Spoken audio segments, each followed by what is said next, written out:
Romeine 7 vers 5 tot 6 praat oor die lewe voor Christus in ons lewe kom bly, die ou sondige lewe en die lewe na Christus in ons lewe kom bly het, die nuwe lewe.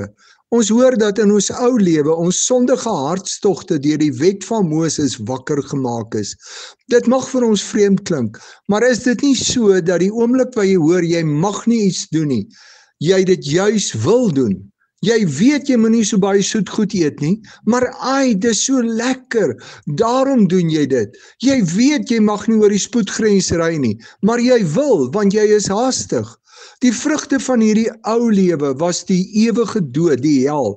En ons het in ons ou lewe met alles wat ons is en het, gedoen wat verkeerd is. Teenoor hierdie ou lewe word dan gepraat oor die nuwe lewe waar ons vrygemaak is van die wet van Moses. Ons is nie meer gebind deur die wet nie. Met die nuwe lewe wat Christus vir ons gebring het, leef ons nou onder leiding van die Heilige Gees.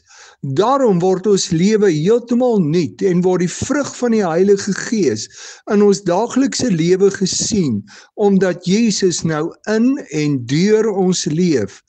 Watter lewe leef jy? Die ou lewe wat uitloop op die hel, of die nuwe lewe waar Jesus deur sy Gees in jou leef?